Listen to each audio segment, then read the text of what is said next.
You're working harder than ever. 60-hour weeks, endless to-do lists, constant hustle. And yet, somehow you're not getting anywhere. You're exhausted, but you're stuck. If that sounds familiar, you're not alone. And more importantly, it's not because you're not working hard enough. The problem is something entirely different, and understanding it could change everything. We're constantly told that hard work equals success. Hustle harder, grind more, push through. But here's what nobody talks about. Sometimes working harder just means spinning your wheels faster while staying in the exact same place. The feeling of being stuck despite putting in massive effort is real, frustrating, and surprisingly common.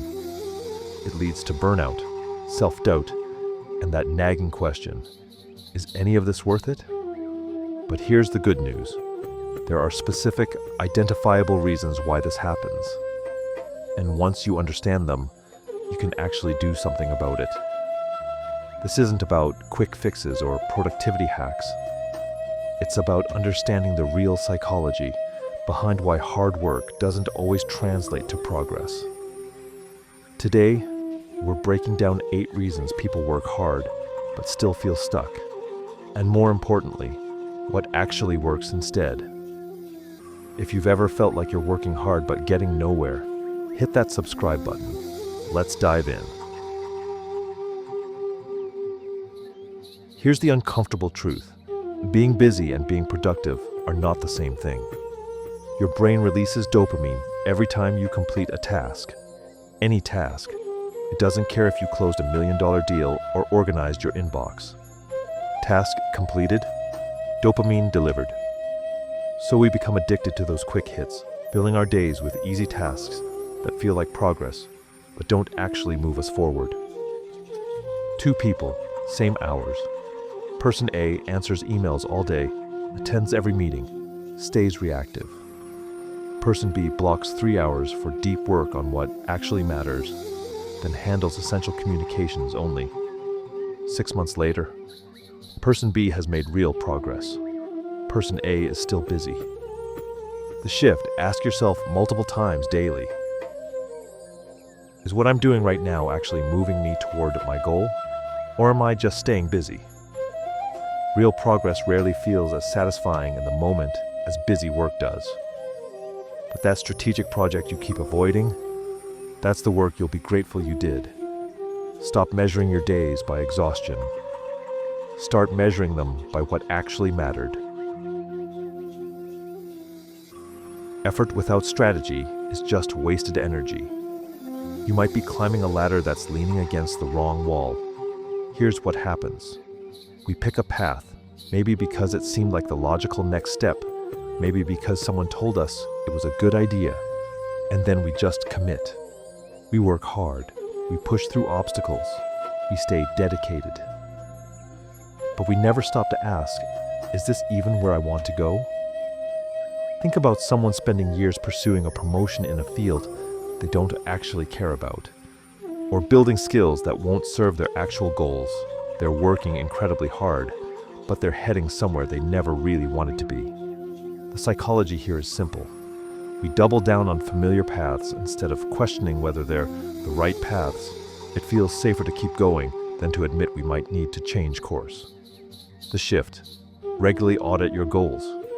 Are they actually yours, or are they what you think you should want? Are you working towards something you genuinely care about, or just following a script someone else wrote? Realignment is powerful.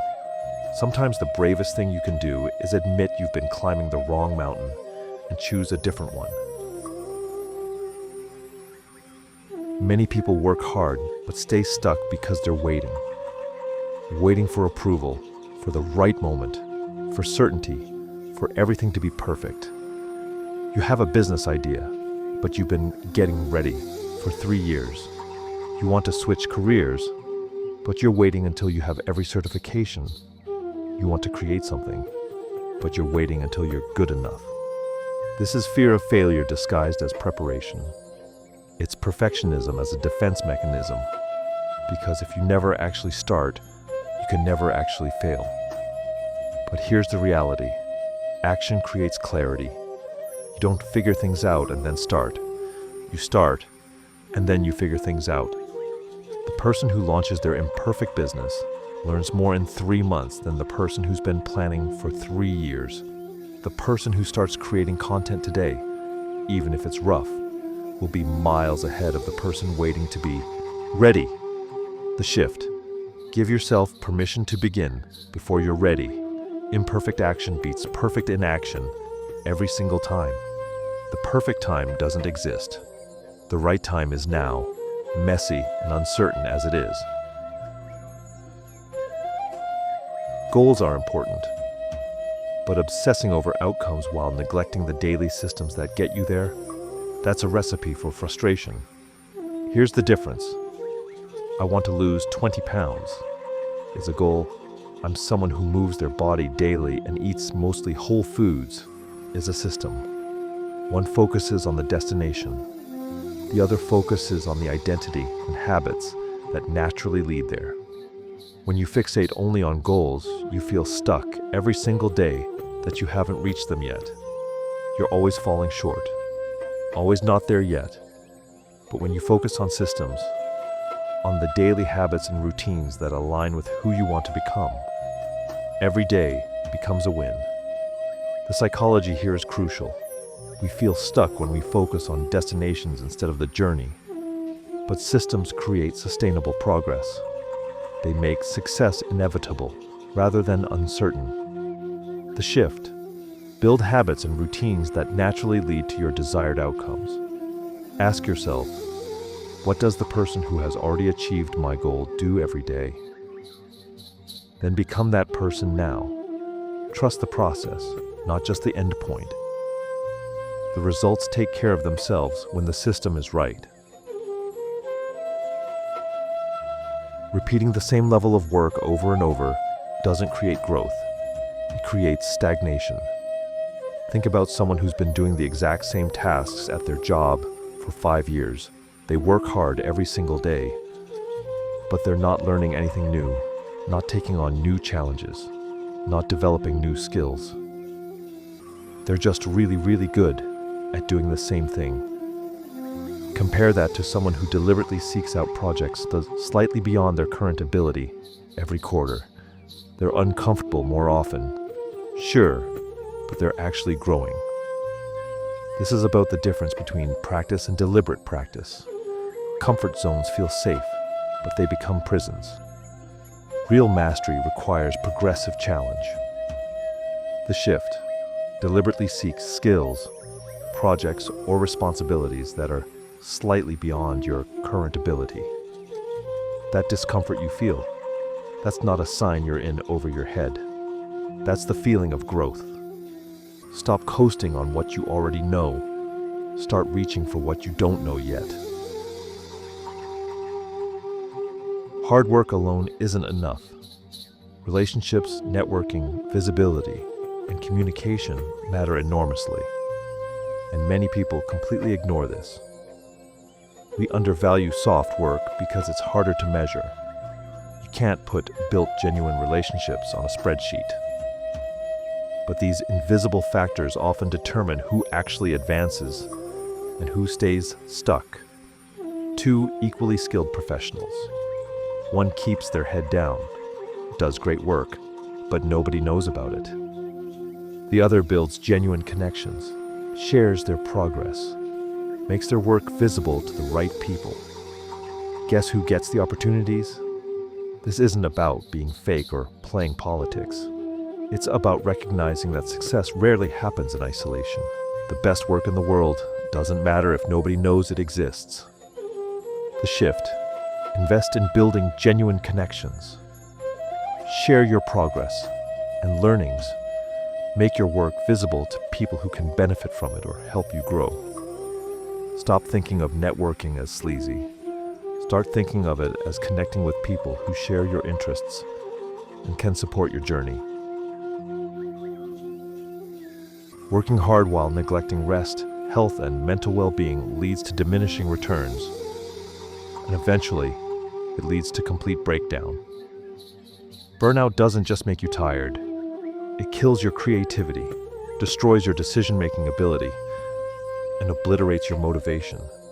You can work 80 hours a week, but if you're burned out, you'll produce less than someone working 40 focused, well-rested hours. Your brain and body aren't machines. They need recovery. They need rest. They need fuel. When you ignore this, you're not being productive. You're being destructive. Think about athletes. They don't train 24 hours a day.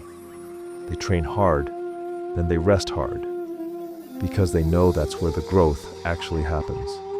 Your career, your creativity, your capacity, they all work the same way. The shift. Rest is productive. Energy management beats time management every time. Protect your recovery like you protect your work time. Sleep enough. Move your body. Take actual breaks. This isn't lazy, it's strategic. You can't pour from an empty cup. Stop glorifying exhaustion and start honoring recovery. Without tracking, progress becomes invisible. And when you can't see progress, you feel stuck, even when you're actually moving forward. Our brains need evidence of progress for motivation. We need to see that our effort is leading somewhere. But most people never document their journey, never reflect on how far they've come, never celebrate the small wins, so they feel stuck, even when they've actually grown tremendously. They compare their current self to some distant goal instead of comparing their current self to their past self. Think about someone who journals their weekly wins versus someone who never acknowledges their growth. Same progress, completely different experience. One person feels momentum, the other feels stuck. The shift. Document your journey. Weekly reflections. Progress photos. Skill inventories. Keep a wins folder where you save positive feedback and accomplishments. Celebrate micro-progress. Every small step forward deserves recognition, not because you're coddling yourself, but because your brain needs that evidence to keep going. Stop waiting for the big breakthrough to feel good.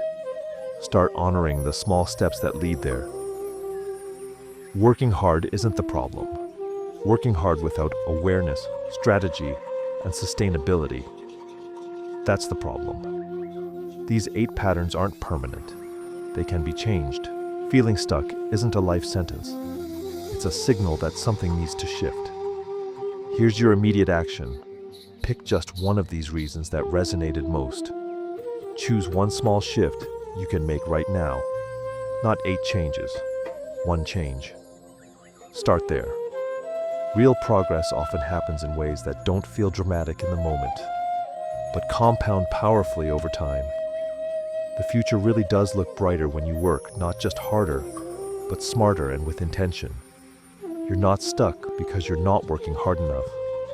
You're stuck because you're working hard at the wrong things, in the wrong ways, without the right support systems. And now you know the difference.